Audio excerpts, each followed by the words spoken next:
FM 104.5ของวัดไผ่หินเมตตาของตัวธรรมภาพสมณเณรสมพงษ์ได้มีโอกาสฝึกได้มีโอกาสหัดในการน้อมนำเอาน้ำดำคำสอนองค์พระสัมมาสัมพุทธเจ้ามามาจากญาติโยมทั้งหลายได้ฟังกันเป็นประจำทุกวันพุธโดยที่มีท่านพระครูปริยัติยานุศาสตร์เจ้าวัดไผ่หินรองเจ้าคณะอำเภอเมืองจังหวัดเชียงใหม่และมีท่านพระครูสมุวิศวัตรวรกิจโจเป็นนายสถานีพร้อมทั้งทีมงานที่เมตตาเพื่อตัวธรรมภาพและครูบาอาจารย์หลายผู้หลายท่านด้วยกันในความเมตตาคอยแนะคอยตีเตือนให้ธรรมภาพได้ฟังกันว่านั่นดีอันนั้นถูกอันนั้นผิดเป็นแบบนี้มาตลอดจนถึงวันนี้และต่อไปต้องขออนุโมทนาขอบคุณในน้ำจิตน้ำใจของครูบาอาจารย์ที่เมตตาเพราะฉะนั้นญาติโยมทั้งหลายอาตมาก็บอกฮู้จะเอาอย่างมาตอบแต่น้ำจิตน้ำใจของญาติโยมฟังนอกจากว่าเอาธรรมะมาให้ญาติโยมฟังซึ่งครูบาอาจารย์คนหนึ่งบอกอยู่วัดจะไปอยู่บ่ได้มันไหวพระสวดโยโคห้องแล้วก็นำธรรมคำสอนองค์พระสัมมาสัมพุทธเจ้ามาจากญาติโยมฟังพ้องซึ่งก็ได้ทำตามนั้นเท่าที่ผ่านมาบอกว่าจะเป็นสุขภาพก็ดียังก็ดีสู้จนเท่าที่จะสู้ได้ซึ่งมาถึงวันนี้ก็ยังมาเต็มร้อยเตี้ยสุขภาพหลังจากได้ไปหาหมอไปโรงพยาบาลมาแล้วก็ยังเป็นไข้อยู่จะมีไออยู่ถ้าหากได้ยินเสียงบัดเสียงไออย่างเมื่อวัน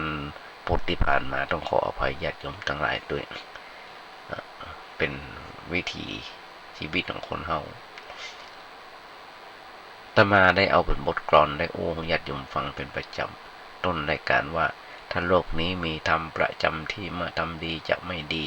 มีที่ไหนมีสุขบ้างทุกบ้างช่างอะไรเป็นวิสัยของมนุษย์ปุถุชนก็ขยายใจความให้ญาติโยมฟังมาได้หลายปีดีดักอย่างที่ญาติโยมได้ยินได้หันก็ได้ฟังกันเป็นประจำซึ่งเป็นสัจธรรมอย่างหนึ่งก็จริงอย่างที่บทกลอนปนว่าซึ่งไผ่บ่ฮู้เป็นคนแต่งหากว่าคนเฮาทุกๆคนทั่วโลกมีธรรมะเหมือนกันบ้านเมืองก็จะบ่ฮ้อนหายจะมาเดือดร้อนวุ่นวายอย่างเป็นทุกเมื่อเชื่อวันสังคมในครอบครัวสังคมในหมู่บ้านสังคมในตำบลจังหวัดอย่างต่างๆก็ใหญ่หน้าก้าวบานขึ้นมาแต่เฮาขาดหลักนั่นคือหลักธรรมะที่จะไปประคับประคองจิตใจกันซึ่งธรรมะคือธรรมชาติแต่เขาบอกว่าจะใฝ่หากันพระสงฆ์องค์เจ้ามีน้อยก็จะว่าน้อยก็ว่าน้อยจะว่านักก็ว่านักทุกวันนี้ญาติโยมทั้งหลายธรรมะหาฟังได้ง่ายมันจะหายากฟังธรรมะมันจะหายากเปิดไปวิทยุ FM 104.5ของวัดไผ่หินมีตลอด24ชั่วโมงและแฮมหลายสถานีมีให้ญาติโยมฟังไม่จำเป็นต้องลากวิทยุเป็นเครื่องมานั่งฟังกันก็ไม่ต้องละฟังที่โทรศัพท์ก็ได้ฟังที่โทรศัพท์ก็ได้เปิดเข้าไปใน YouTube ก็ฟังได้หลายที่หลายต่างญาติโยมทั้งหลายเพราะฉะนั้นเฮาจะต้องช่วยกันคนเข้าถึงธรรมะจักหลักธรรมในทางพระพุทธศาสนาแต่ขั้นต้นคือต้องมันตั้งแต่ละอ่อนแต่บางทีพ่อแม่ก็บอกค่อยจะภาษาเรื่องเกี่ยวกับธรรมะนับถือพระพุทธศาสนาก็เพียงแต่ชื่อเราเลยต้องหาทางช่วยกันโดยวิธีอื่นวิธีที่จะช่วยเหลือกันนั่นก็คือว่าเราจะต้องสอนเข้าถึงศาสนาใน ในวันที่เปิ้นหยุดเรียนวันเสาร์วันอาทิตย์อย่างวันอาทิตย์เนี่ยละอ่อนหยุดการเรียนไปโรงเรียนพ่อแม่ก็คนจะนึกได้ว่าลูกเขาว่างจากการเรียนวันอาทิตย์วัดไหนเพิ่งมีการสอนพุทธศาสนาให้กับละอ่อนพุทธศาสนาวันอาทิตย์นะเขาก็คนจะเอาเปิ้นไปฝากเรียนเพิ่งเข้าถึงธรรมะได้หูไว้เอาไว้ใช้แก้ปัญหาในชีวิตประจำวันความจริงเวลาเนี่ยมีการศึกษาก้าวหน้าเรียนถึงขั้นมหาวิทยาลัยแต่ว่าในการเรียนนั้นมันมีการสอนธรรมะมันมีการสอนธรรมะทุกคนเกิดความรู้ความเข้าใจเหมือนเปิ้นบ่รู้จักธรรมะเปิ้นก็บ่รู้จักปลงบ่รู้จักวางนักก็อยู่ตลอดเวลานักก็นักอยู่ตลอดเวลาคนเฮาถ้าหากแบกของหนักแล้วมาวางมาปลงมาวางมาปลงลงให้พ่องก็เดินเอียงแล้วนี่บ่านักอยู่ทางหนึ่งบ่าเอียงบ่ามันก็เอียงถ้านักสองบ่าก็สุดตอนนี้ลุกขึ้นมาได้พอมูจักปล่อยจักวางมูจักปลงเราเลยต้องสอนให้เปิ้นรู้ธรรมะแล้วสอนให้เปิ้นรู้จักใจธรรมะอย่างในอย่างใดในชีวิตประจำวันเมื่ออย่างเกิดขึ้นควรจะกึดจะวางอย่างใด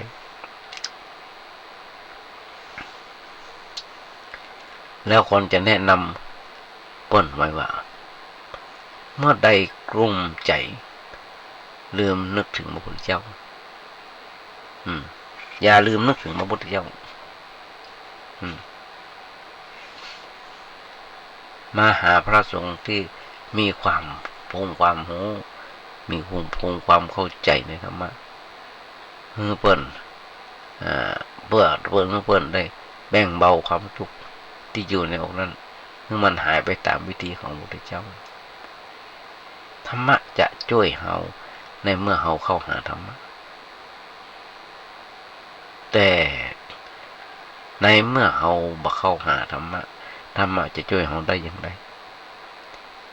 เปรียบเสมือนยาอยู่ในขวดจะช่วยคนหายจากการป่วยไข้ได้อย่างไรหายบ่ได้ต้องกินยานั้นตามที่หมอสั่ง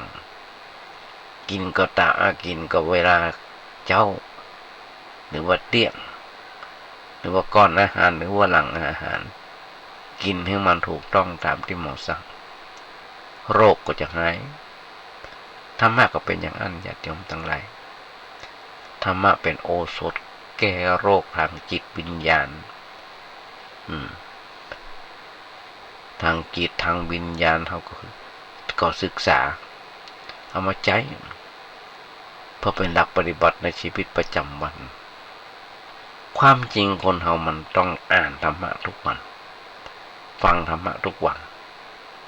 แต่ว่าสมัยแต่ก่อนลำบากแค่จนตรงไหนหนังสือไม่ค่อยมีอ่านมีอยู่ในปุ้นบนหอพระไตรปิฎกปุ้นขึ้นไปเอามาอ่านผมไว้หนังสือในหอไตรนี่อ่านแล้วบางทีบอกว่าทั้งเรื่องสมัยนี้หนังสือนักหนาป้านบางคนจะไปซื้อไว้อ่านบ่อยๆอย่างอาตมาภาพเองอัดเทปไปแล้วก็ลงแผ่นซีดีแจกทำมาเป็นหลายปีดีดักโทรศัพท์มามาแจกก็ส่งให้เปิ้นบางโทรมาครับมาขอก็ส่งไปให้เปิ้นมาน้อยเลยล่ะญาติโยมทั้งหลายเป็นอะไรอย่างที่เราจะปล่อยวางเราจะรู้ได้ว่าหลักธรรมะมันเป็นอย่างไรอย่างน้อยๆก็เป็นการคลายเครียดอย่างนึง ปัญหาอันยังเกิดขึ้นก็ค่อยอ่านไว้กลุ้มใจอ่านหนังสือบ่สบายใจก็เข้าห้องอ่านหนังสือการอ่านหนังสือก็เหมือนกับว่าเฮาเข้าไปใกล้พระยธรรมเขาใกล้พระธรรมเขาเข้าไปใกล้พระพุทธเข้าไปใกล้พระสงฆ์อ่านบ่อยๆก็จะได้เอาไปนึกใจได้ทันท่วงทีหรือเอาหรือไม่ก็ฟังธรรมะบ้างก็อย่างที่บอกสมัยนี้ธรรมะสะดวกสบายธรรมะมันอยู่ในเทปในซีดีมีถึงภาพสวยงามเปิ้นทำให้นักหนาป่าปังซื้อวิทยุกับฟังกันอยู่ทั่วไปนะก็มีเทปก็มีจะไปฟังแต่เพลงอย่างเดียวนั่งกินข้าวกินปลาอาหารเอาเทปธรรมะไปฟังหันเปิ้นขายกันหลายปันญาติโยมทั้งหลายเพื่อนฝูงแนวบ้านแนวจ้องก็ธรรมะแจกเพื่อนพ้องเพื่อนฟังพ้องจะเปหิละที่ปอยจะทำกันได้ทำกันไปเพราะฉะนั้นญาติโยมทั้งหลาย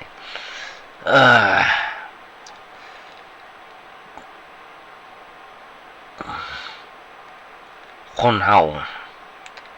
ธรรมะอันเป็นหลักคำสอนในพระพุทธศาสนาที่เฮาได้ปฏิบัติได้เผยแผ่แก่ญาติโยมแก่ทุกๆคนธรรมะมีอานิสงส์มันน้อยหลายญาติโยมทั้งหลายถ้าเฮากระทำอยู่แล้วก็เกิดประโยชน์เรื่อยไปดีกว่าอย่างอื่นสิ่งอื่นนั้นมีจืดมีจางแต่ธรรมะบ่รู้จักจืดจางถ้าเป็นอาหารก็ฮ้องว่าเป็นอาหารที่กินบ่เบื่ออาหารบางประเภทกินอาหารบ่อยก็เบื่อแต่บางประเภทบ่เบื่อนอกจากเวลาร่างกายผิดปกติธรรมะก็เป็นอาหารใจประเภทที่กินบ่เบื่อญาติโยมลองคิดกันนะพอหนังสือธรรมะที่เราอ่านเรื่องนึงอ่านได้หลายเตื้อด้วยกันซ้ำไป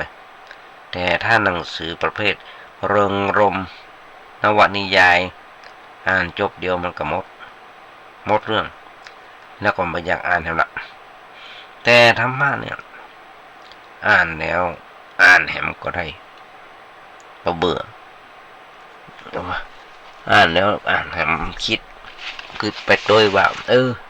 ธรรมะบนบ้าแบบนี้มันเป็นอย่างนี้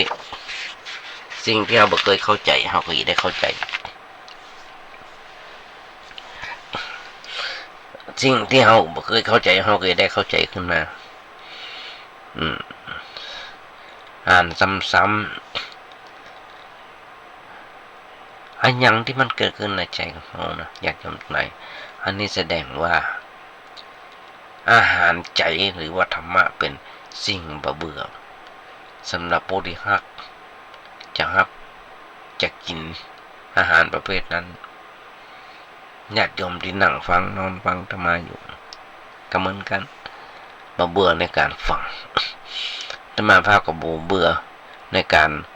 เอาธรรมะมานั่งนั่งจาให้ญาติโยมฟังเมื่อผู้ฮู้กับผู้ฟังบ่เบื่อมันก็ว่ากันไปพุทธนี้เอาว่าเป็นพุทธที่2ที่3ของเดือน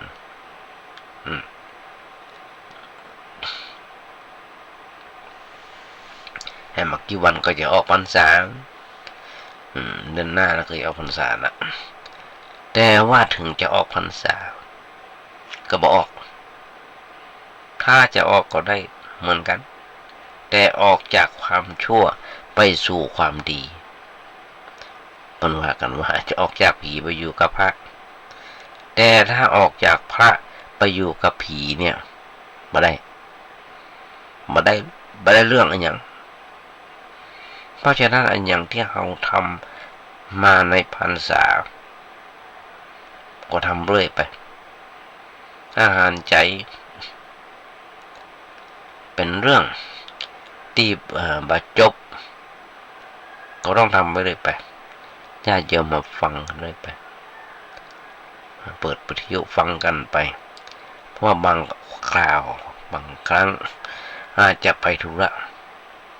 ไปหั่นไปนี่แต่ว่าถึงไปกับมีคนอื่นมีรายการอื่นทำอยู่นักหนาพระบ้านญาติโยมที่มาฟังกันที่เปิดฟังกันเป็นประจำอยู่นะย่อมนะครับประโยชน์จากธรรมะคืออย่างน้อยๆก็สบายใจยิ่งโลกในสมัยปัจจุบันนี้แล้วมีเรื่องกระทบกระเทือนคุณเครื่องคุณคล้องมองใจกันบ่อยๆญาติโยมทั้งหลายแม้แต่เทวดาก็ยังถูกคนว่าเวลานี้ญาติโยมลองฟังเถอะแม้แต่เทวดาก็ยังถูกว่าพระพุทธเจ้าป้นบอกว่าคนมันก็อย่างนั้นเขาเตียวก้มหน้าเปิ้นก็ว่าเตียวแงนหน้าเปิ้นก็ว่าปากบิดมันก็ว่าปากเบี้ยวปากเผยมันก็ว่าคนงามมันก็ด่าคนมางามมันก็ด่าก็ติเนี่ยโลกมนุษย์คนเฮาคนจะอย่างไรในโลกมันเป็นอย่างนั้นแม้กระทั่งพระปฏิมาพระพุทธปฏิมาก็ยังรอกินมนุษย์เดินดินหรือว่าจะสิ้นคนนินทาปนว่าเป็นกรอนเลย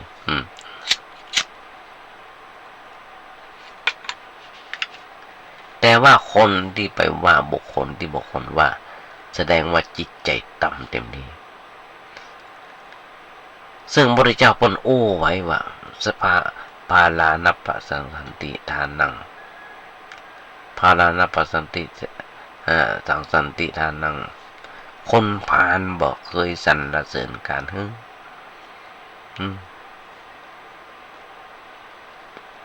ถ้ามีการการแจกที่ไหนคนพาลมันไส้มันมายินดีปรีดาในการ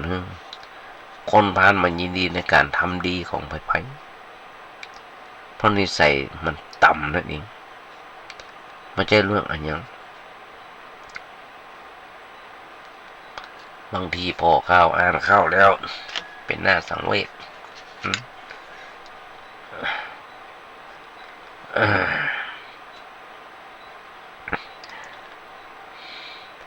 เปรียบเสมือนต้นกล้วยตายไปแล้วไปซีกหนึ่งต้นกล้วยตายไปแล้วเกินหนึ่งแล้วต้นไผ่ก็ตายเพราะขุยไผ่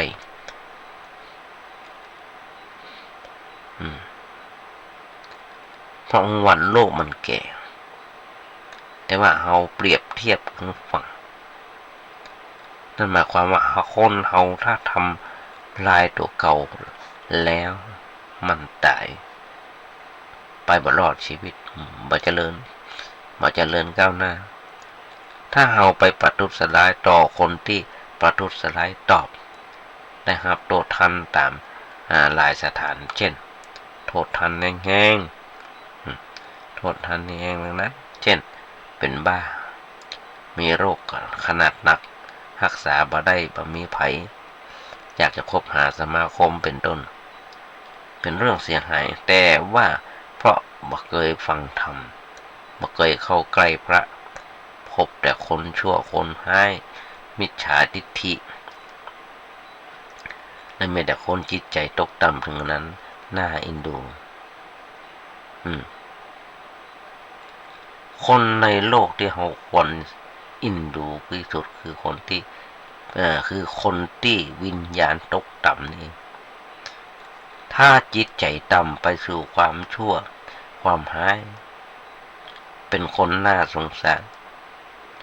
คนเจ็บทางกายยังบ่สงสารเท่าใดแต่คนป ป่วยทางใจเนี่ยน่าอินดูที่สุดเพราะคนเจ็บกายเขาไปนอนที่โรงพยาบาลมาเป็นพิษเป็นภัยกับภัยแต่คนป่วยทางใจร่างกายอยู่ในโรงพยาบาลยังเอวทำความบดี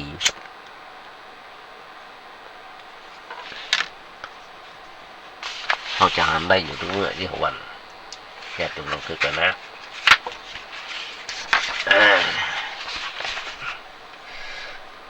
ไปทำลายสร้างความรำคาญให้กับเปิดบ้านล้านถิ่นเกิดความทุกข์ความเดือดร้อนหลายสติหลายแห่งเป็นคนประเภทที่น่าอินดูคนจะให้ความช่วยเหลือการช่วยเหลือก็คือว่าช่วยแนะนำชักจูงให้เปิ้นเกิดความรู้สึกรับผิดชอบชั่วดีให้กระทำสิ่งที่ควรทำให้ละสิ่งที่ควรละให้ตั้งตัวไว้ชอบตามหลักธรรมะที่นับว่าเป็นการช่วยที่ประเสริฐทำชีวิตให้เจริญก้าวหน้าต่อไปญาติโยมทั้งหลายที่เข้าสู่ธรรมะมีลูกหลานมีลูกมีหลานในระหว่างที่ต้องมันเตือนทุกๆไว้อันตรายมีต่อไปตั้งหน้าระวังเนื้อระวังตัวอย่าเอวส่วนสีเฮฮาอย่าไปทำอย่างที่บ่เหมาะบ่ควรอันตรายอาจจะเกิดขึ้นแก่ชีวิตของเพิ่นก็ได้เลยเป็นเรื่องที่ควรจะระมัดระวังอยู่กับเย้าเฝ้ากับเงินมาจำเป็นก็อย่าออกจากบ้านไปเอวไปแหว่งเพราะมีภัยรอบด้านอันนี้เป็นเรื่องที่น่าคิดอย่างหนึ่งญาติโยมทั้งหลายเราคือกระเตอะหันกันอยู่ทุกเมื่อเช้าวันข่าวที่เป็นลงเงาหอก็ยังว่า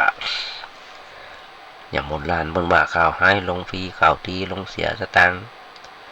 ก็จะพอหูนะเพื่อหาได้กระดูกก็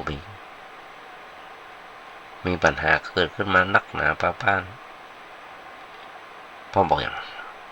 กให้ฟังข่าวกันไม่ได้พอข่าวกันที่นี่เรื่องที่แต่งอย่างที่วันเนี้ยที่จะมาตั้งใจจะอุ้มญาติโยมฟังมันอยากอยู่เรื่องเกี่ยวกับการกระทำดีการกระทำดีเนี่ยก็คือว่าในสมัยก่อนมีคนอยากเป็นเทวดากันนักทำบุญสุนทานอะไรอย่างก็อยากจะไปเกิดในสวรรค์อยากจะไปเป็นเทวดาเพราะเข้าใจว่าเทวดานั้นเป็นภพที่เต็มไปด้วยความสุขความสงบมันมีความวุ่นวาย มันมีความเดือดเนื้อร้อนใจมีแต่ความจริงนั้นความจริงนั้นหาได้เป็นแบบนั้นไม่เพราะเมื่อมีเกิดที่ใดก็ต้องมีทุกข์ที่นั้นมีชาติมีภพในที่ใดก็มีทุกข์ที่นั้นแต่ว่าเฮาบ่เข้าใจซึ่งมันซึ่งในเรื่องอย่างนี้เข้าใจว่าเป็นมนุษย์ที่แสนลำบากเป็นเทวดาคงจะสบายแต่ความจริงก็บ่ใช่สบายอะไรอย่างนักหนาป้านคล้ายๆกับคนยากคนจนนึกว่าคนมั่งมีต้นคงจะเป็นสุขสบายมีอะไรอย่างกินอะไรอย่างใจสะดวกทุกอย่างอันนั้นเป็นเรื่องเรื่องความสะดวกแต่ว่าอาจจะบ่สบายทางใจก็ได้เพราะเรื่องจิตใจนั้นเป็นเรื่องภายในที่บ่มีไผพอออกบ่มีไผพอออกบ่มีไผพอหันได้เจ้าตัวตอนเองที่ฮู้ว่าสภาพจิตของตัวเป็นอย่างไรไม่ใช่ว่าพอมีอะไรอย่างสมบูรณ์แล้วหมดทุกข์หมดร้อนความทุกข์ความเดือดร้อนย่อมเกิดขึ้นได้ มันยังมีอวิชชาครอบงำจิตใจจะไปเมื่อใดจะทำลายอวิชชาออกเมื่อนั้นแหละความทุกข์ก็จะหายไปอยากจะมองขึ้นไปนะแต่ว่าคนเราเข้าใจว่าสวรรค์เป็นยอดแห่งความสุขที่มีความต้องการทำบุญสุนทานอันอย่างก่อนที่ทานนึงเกิดเป็นเทพบุตรเทวดาจะได้มีความสุขกายสบายใจตามสมควรแก่ฐานะเรื่องเทพบุตรเทพธิดาเนี่ยความจริงก็เป็นเรื่องที่เพิ่นเล่ามาเมื่อน่ะเก่าแก่ปรำปราละมีมาสมัยครั้งพระพุทธเจ้าละก่อนพระพุทธเจ้าของเราสร้างเราเกิดมาด้วยซ้ำไปเพราะนี่นะญาติโยมทั้งหลายถึงโอ้ยก็เพราะว่าในสมัยศาสนาฮินดูหรือศาสนาพราหมณ์นั้นมีเรื่องเกี่ยวข้องกับเทวดานักหนาปะปั้นมีความสัมพันธ์กับมนุษย์อยู่ตลอดเวลาเขานับถือเทพเจ้าอยู่บางเล็กๆน้อยๆมีนักหนาถ้าไปถามนักปราชญ์ศาสนาฮินดูแล้วเปิ้นก็จะตอบว่าเทวดามีประมาณ30 โกฏมันจะน้อยๆ30 โกฏมันจะน้อยๆนักกว่าพลเมืองไทยแห่งโดยซ้ำไปเพราะว่าอยู่กันหนาแน่นหนาคับคั่งอยู่กันอย่างแออัดยัดเยียดบางแห่งว่าจะเอาเสียเข็มลดตกลงไปนะเสียเข็มลุดมือไปนะจะไปถูกหัวเทวดาพอมีนักขนาดนั้นอันนี้เป็นเรื่องเป็นเล่าไว้ก่อนพระพุทธเจ้าของเราเกิดโดยซ้ำไปขั้นเมื่อพระพุทธเจ้าเขาอุบัติขึ้นมาในโลกได้หูธรรมะแล้วพระพุทธเจ้าก็ได้สอนให้เขาถือเทวดาในรูปบุคคลในรูปบุคคลสมมติอย่างนั้นแต่ถือคุณธรรมเป็นเทวดาคือประพฤติดีประพฤติชอบแล้วก็จะได้เป็นเทวดาจึงได้บอกเทวดามีอยู่3เหล่าคืออุบัติเทวดาหมายถึงเทวดาเก่าๆที่ปนเจื้อกันมาทำความดีแล้วก็ไปเกิดตามที่ปนเจื้อกันมาก่อนและก็สมมติยกย่องเป็นเหมือนเทวดาเช่นพระราชามหากษัตริย์อย่างนี้พนห้องมาสมมุติเทวดาในภาษาบาลีเวลาห้องพระราชาปนใจสมมติเทวดาข้าแด่สมมติเทพเป็นเทวดาโดยสมมติส่วนเทวดาอันหมู่หนึ่งนั้นเป็นเทวดาแบบพุทธแท้คำว่าวิสุทธิเทวดาหรือวิสุทธิเทพหมายถึงบุคคลผู้มีจิตใจบริสุทธิ์ปราศจากกิเลสคือพระอรหันต์นั่นเองพระอรหันต์เป็นพระพุทธเจ้าที่ห้องว่าวิสุทธิเทวดาวิสุทธิเทวดาเกิดโดยธรรมเกิดจากธรรมส่วนเทวดาอื่นนั้นเกิดโดยธรรมโดยชาติโดยกำเนิดแต่วิสุทธิเทวดาอันเกิดจากธรรมโดยแท้ผู้ใดประพฤติธรรมข้อที่จะทำให้เป็นเทวดาเป็นคำว่าผู้นั้นเป็นเทวดาพระพุทธเจ้าทรงเปลี่ยนตัวบุคคลสมมติให้เป็นธรรมะถ้าเห่าฮ้องตามภาษาธรรมะต้นห้องว่าบุคลาธิฐานหมายถึงการอ้างตัวบุคคลเป็นตัวอย่าง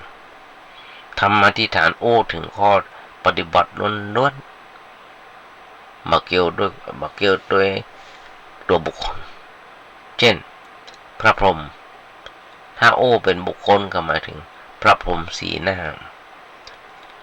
ที่เปิ้นปั้นไว้ตามหน้าโรงแรมตามอย่างต่างๆนั่นเป็นบุคคลสมมติถ้าโอ้เป็นธรรมธิทานก็หมายถึงพรหมวิหารธรรมได้แก่เมตตาปรารถนาความสุขความเจริญแก่คนอื่นกรุณามีใจสงสารอยากจะช่วยเปิดให้พ้นจากความทุกข์จากความเดือดร้อนมุทิตาคือการพลอยยินดีในความดี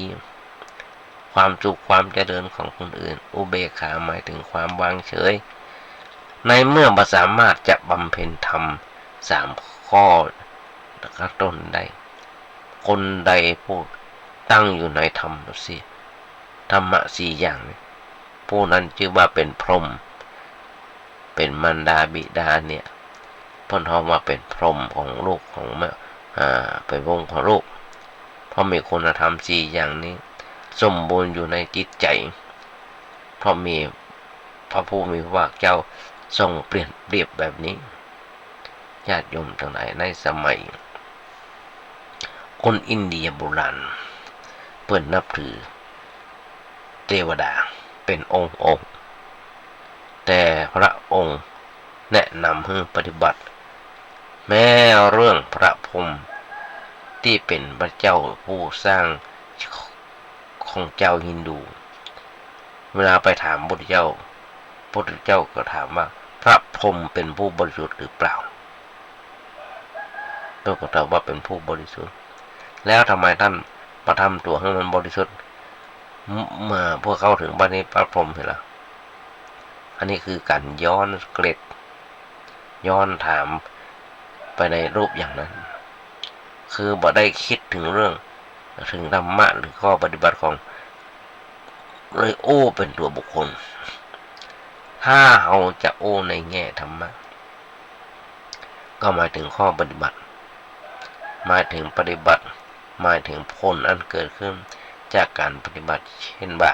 พระพรหมเป็นผู้บริสุทธิ์เราก็ควรทำตัวให้บริสุทธิ์ถ้าเป็นเจ้าเป็นผู้กรุณาเราก็ควรทำจากหัวใจให้กรุณาบริสุทธิ์พระเจ้าเป็นผู้ให้ความกรุณาเราก็ควรทำใจให้กรุณาให้บริสุทธิ์อย่างนี้เป็นต้นจึงจะห้องว่าเข้าถึงสิ่งเป็นเนื้อแท้คือตัวธรรมะ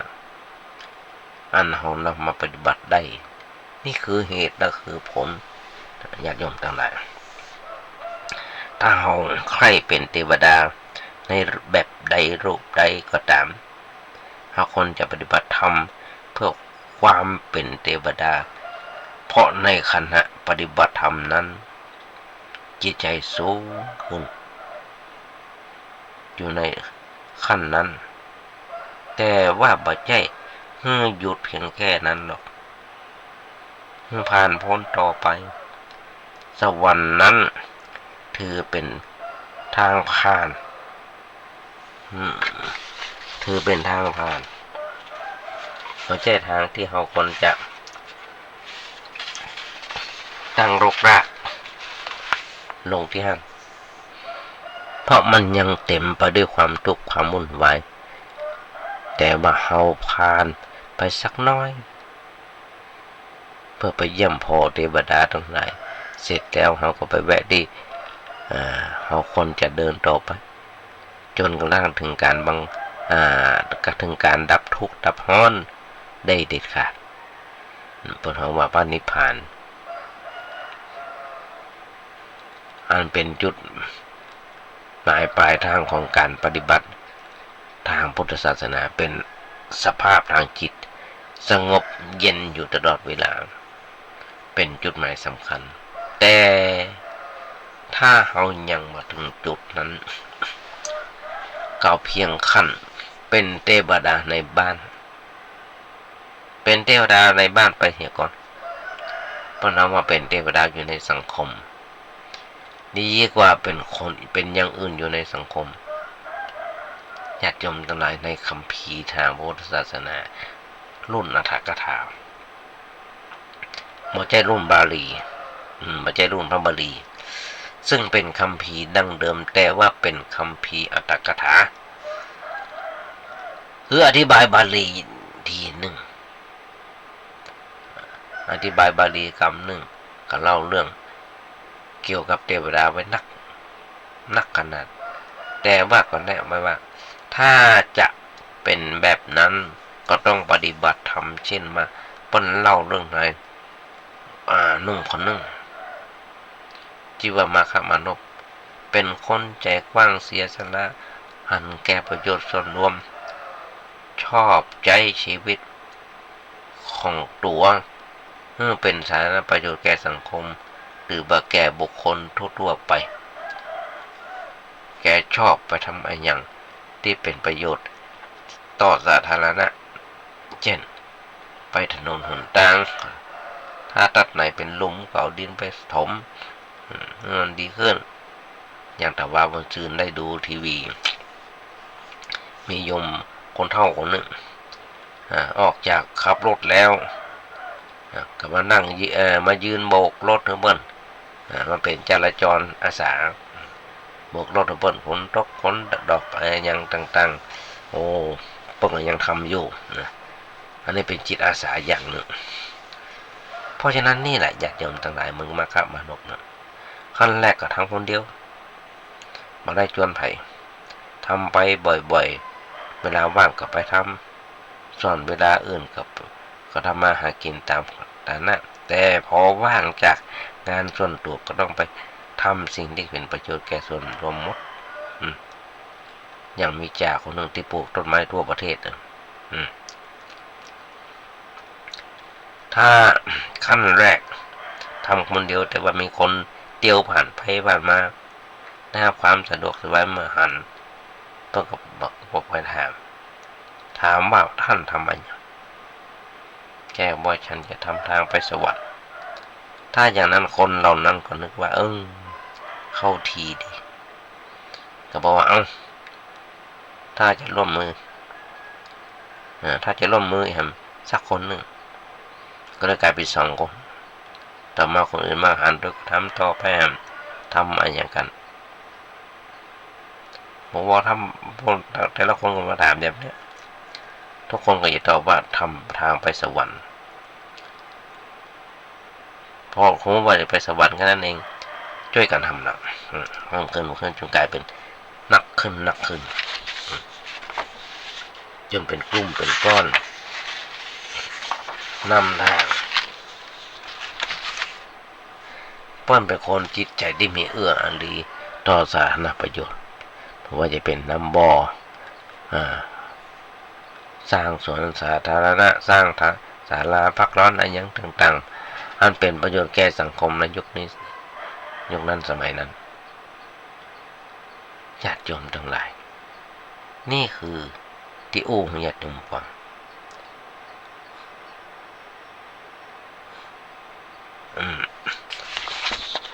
เพราะฉะนั้นนี่คือเหตุและผลที่มานั่งนั่งจาให้ญาติโยมฟัง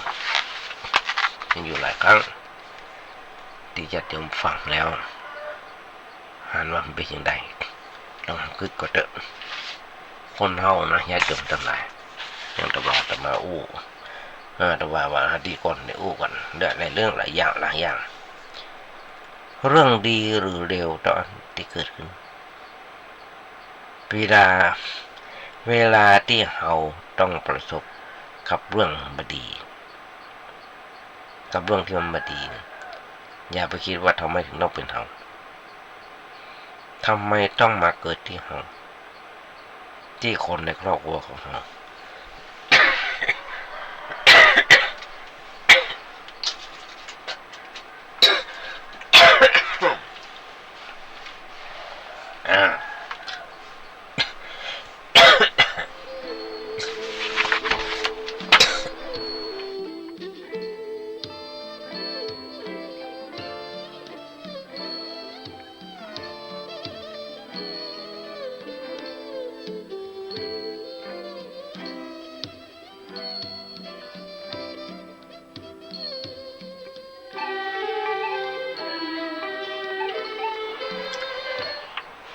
อ่า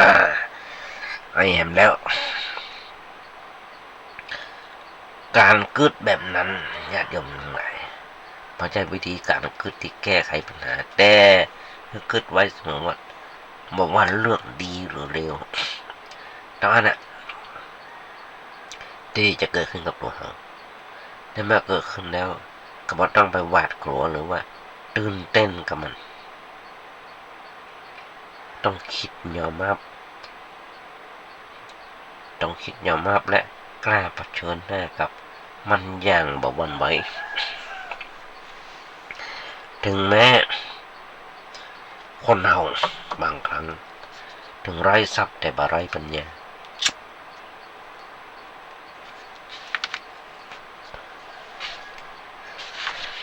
ถึงไร้ทรัพย์แต่บ่ไร้ปัญญามาถึงยุคนี้สมัยนี้บางคนเดือดร้อนธุรกิจการงานเกิดขาดทุนย่อยยับถูกปล้นหลอกกันต้มยังสิปาถะที่เขาค่อยหวังต้องพังพินาศแม้จะบ่มีอะไรอย่างเหลืออยู่เลยก็ตามแต่ฮึกึดเห็นว่าสิ่งเหล่านี้บ่สำคัญอะไรเพราะมันเป็นสิ่งที่จะต้องแปรเปลี่ยนไปตามเหตุปัจจัยเสมอทั้งเฮาและคนอื่นๆจะต้องเจอกับความบ่พอมาแน่นอนโดยกันทั้งนั้นญาติโยมคนเฮานั้นส่วนการประคับประคองชีวิตอยู่รอดปลอดภัยอยู่รอดปลอดภัยเพื่อสร้างความดีนี่ญาติโยมตรงไหนสำคัญยิ่งกว่าความดีเป็นดังเครื่องหมายที่แสดงว่าเขาเป็นมนุษย์ผู้เกิดมาบ่เสียทีเกิดบ่เสียทีที่เกิดบ่ใช่เป็นมนุษย์เพียงแค่ว่าทำธุรกิจล้มละลายหรือว่าสมหวังแต่เป็นมนุษย์ได้เพราะทำความดีแม้เขาจะเหลือเพียงแค่ชีวิตล้นๆที่ไร้ทรัพย์แต่เมื่อสติปัญญาอันมีเขาก็ยังมีโอกาสลุกขึ้นยืนสู้เพื่อเรียกเอาสิ่งที่สูญเสียไปกลับคืนมาใหม่ได้เพียงแต่เราต้องอดทนต้องทนได้เวลากับการสูญเสียได้มีโอกาสคลี่คลายตัวของมันเองสักระยะหนึ่งแล้วเมื่อนนั้นจะค่อยเริ่มก้าวเดินใหม่แต่หากว่าเฮาถอดใจท้อแท้สิ้นหวังย่อมหมายถึงเฮาแพ้แล้วคือแพ้ที่ทั้งที่ยังบัดตันได้ออกก้าวเดียวนี่คือเหตุและผลที่ญาติโยมได้ฟังกันสุดท้ายต้องสูญเสียสุดท้ายต้องสูญเสีย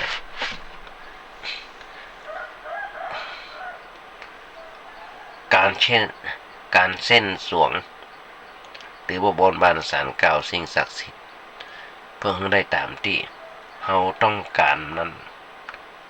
มันก็ยังขึ้นอยู่กับกฎกับความบัดเที่ยงเหมือนกันบางครั้งก็ได้บางครั้งก็บ่ได้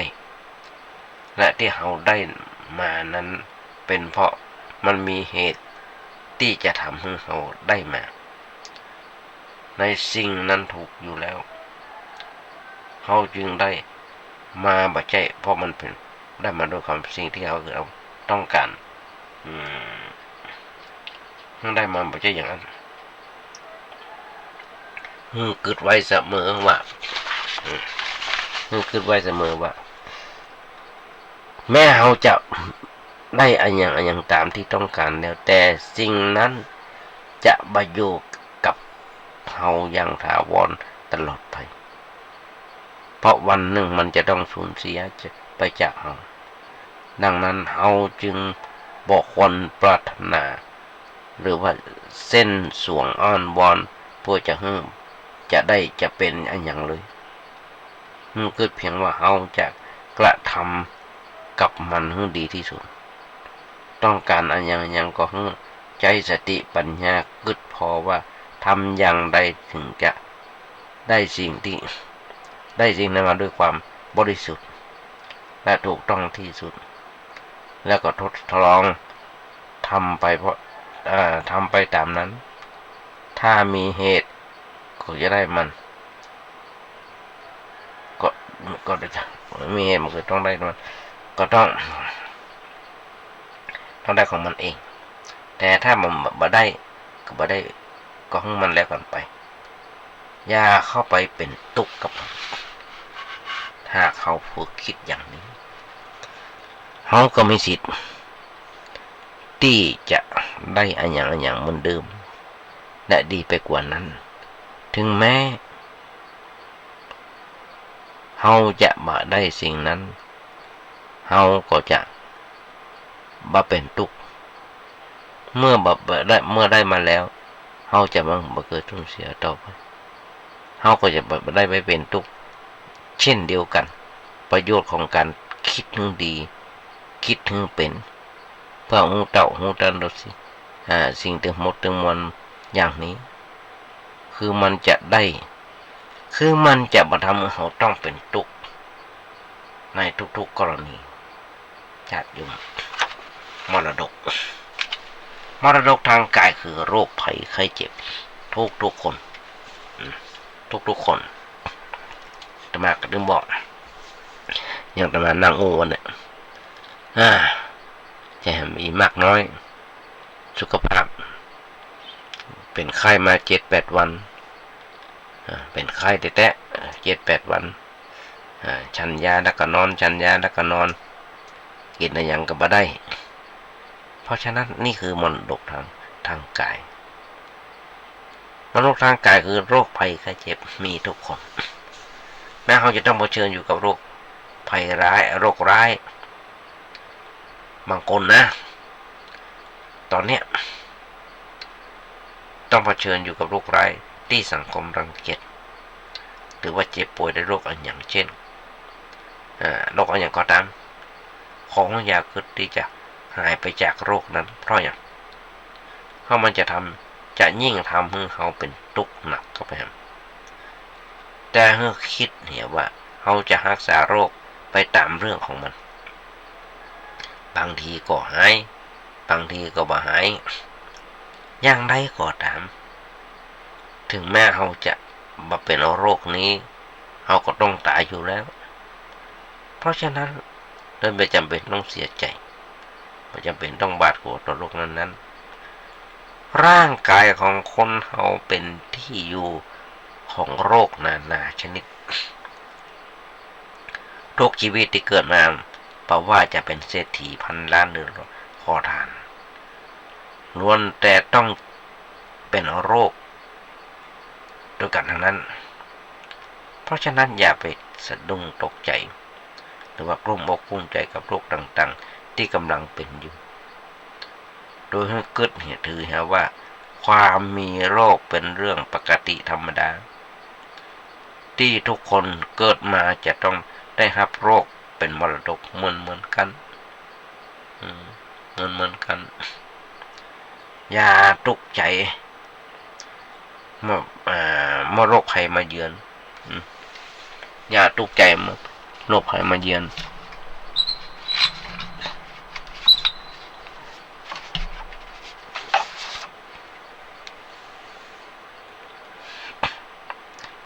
ทุกโรคทุกชนิดเมื่อเกิดขึ้นแล้วมันก็ทำให้บ่สบายกายคือมีความทุกข์กายที่เหมือนกันคล้ายๆกันไปหมดแต่เขาไปกลัวไปตกใจกับชื่อที่สมมุติห้องโรคนั้นบางทีสะดุ้งเกินไปอย่างโรคมะเร็งกันอย่างกันนะทำให้เกิดความทุกข์ทางใจขึ้นมาแหมจำนึงจนกลายเป็นว่าเขาเป็นโรคท ทั้งทางกายและทางใจไปพร้อมกันก็เป็น2โรคซ้อนกันเข้าไปนะเป็นอย่างนั้นหรอก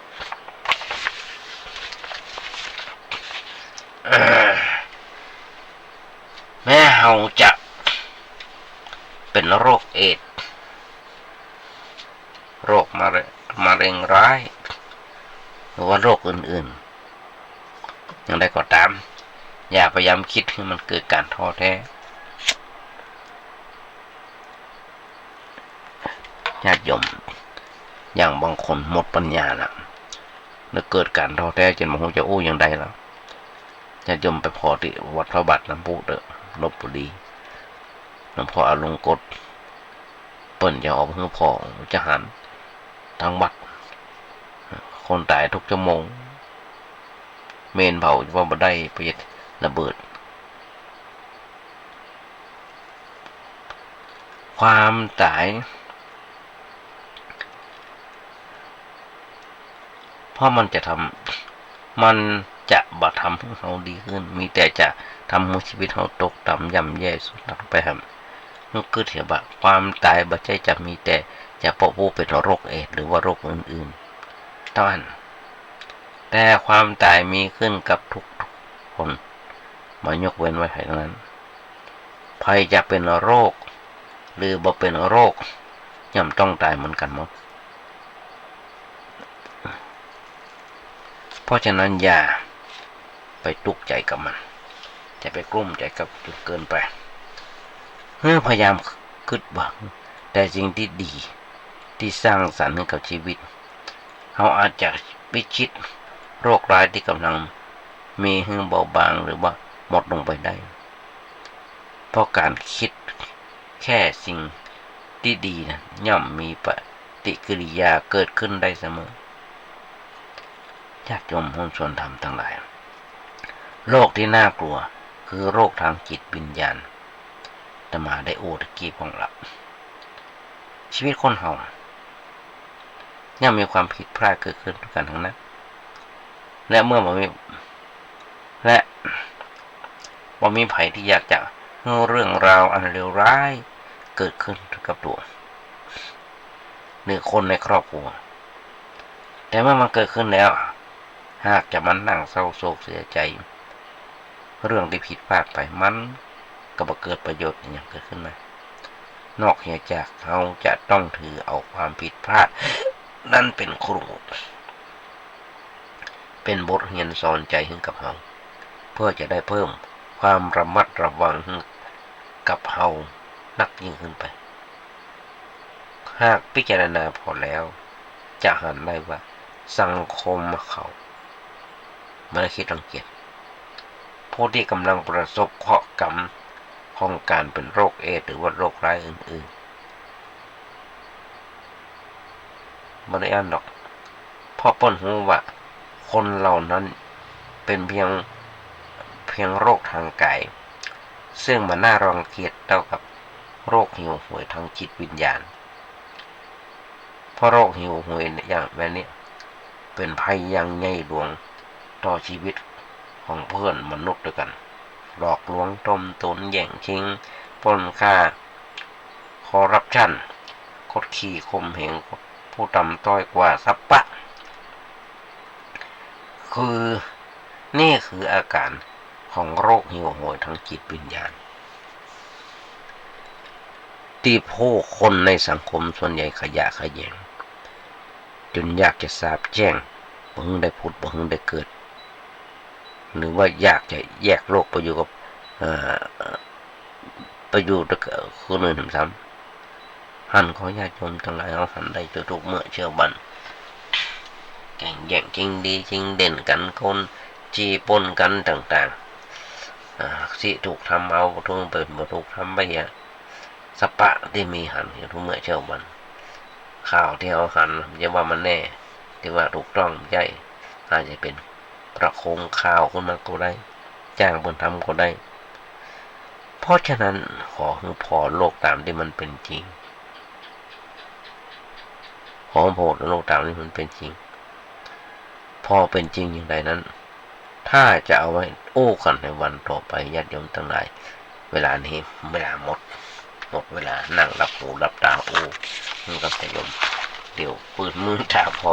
เวลาหมดเวลาต้องขออภัยญาติโยมทั้งหลายก็ต้องขอนำเอารายการนี่จากสถานใจยมไปละวันสำหรับวันนี้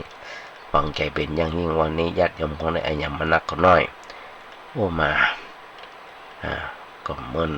หลายนักแก่เกือบจะชั่วโมงนึงละท้ายรายการวันนี้ญาติโยมทั้งหลายก่อนจะนำรายการนี้จากไปขอเอางานบุญงานกุศลอุเอิญญาติโยมทั้งหลายได้ฟังสักน้อยซึ่งทางวัดประแดงของเขาตอนนี้มีการก่อร่างห้างแปลงซ่อมแซมเสนาสนะที่วัดประแดงมีหลายอันหลายอย่างที่เขาจะต้องได้ช่วยกันทำนุบำรุงศาสนาต่อไปเพื่อให้มันคงอยู่ถาวรต้องขอบอกบุญญาติโยมทั้งหลายโทรศัพท์ไปทำท่านพระครูเจ้าบาทมาเปิ้ลจะปล่อยใจเป็นจะทำต่อไปเบอร์โทรศัพท์ผมมีว่า081881569008815690โทรไปหาเปิ้ลมาปะมาเจอโทรมาธรรมาภาพได้เปิดธรรมาภาพเป็นเบอร์ว่า08619438430861943843ของได้ญาติโยมทั้งหลายต้องขอบอกบุญญาติโยมฟังไว้ตีก่อนและขอกราบขอบพระคุณในน้ำจิตน้ำใจของครูบาอาจารย์โดยเฉพาะท่านพระครูปริยานุสาและท่านพระครูสมุวิศวปรกิจโจในสถานีและทางทีมงานที่เมตตาเนื่องตรวจทำได้มีโอกาสฝึกโอกาสถัดต้องขอนำรายการนี้จากไปก่อนขอท้ายรายการนี้ขอหวังใจเป็นอย่างยิ่งวันนี้ญาติโยมคนไหนนักก็น้อยวันนี้อาจจะเป็นวันเกิดของวัยคนใดคนหนึ่งขออำนวยพรเนื่องศรัทธาญาติโยมไทยขอมีความสุขมีความเจริญคิดสิ่งหนึ่งสิ่งใดสมความมุ่งมั่นปรารถนาขอให้อย่าเจ็บอย่าไข้กันเลยขอเจริญพร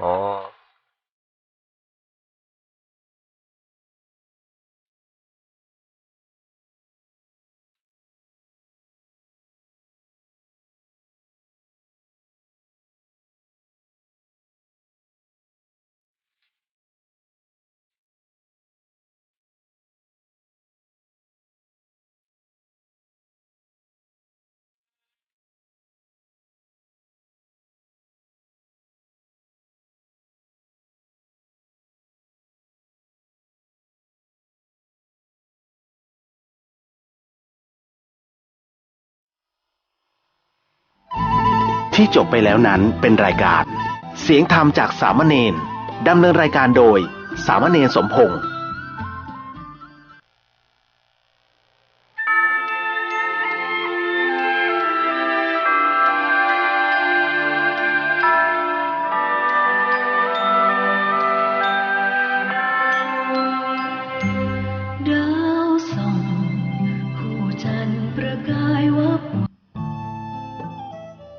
ท่านกำลังติดตามรับฟังสถานีวิทยุกระจายเสียงพระพุทธศาสนาแห่งชาติและสังคม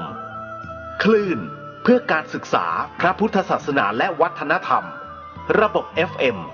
104.5 เมกะเฮิรตซ์รายการต่อไปเป็นรายการคดีโลกคดีธรรม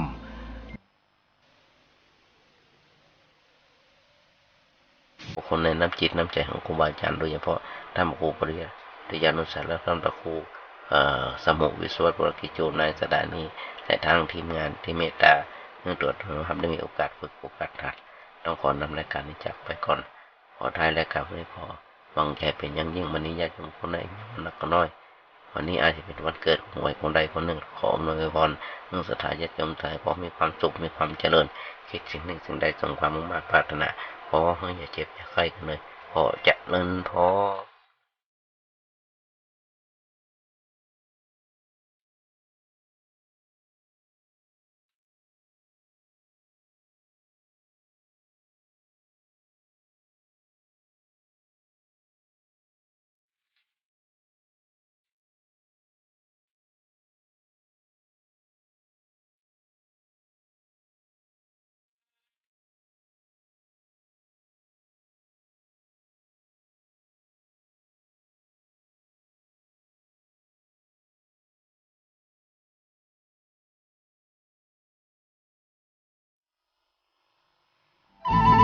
ที่จบไปแล้วนั้นเป็นรายการเสียงธรรมจากสามเณร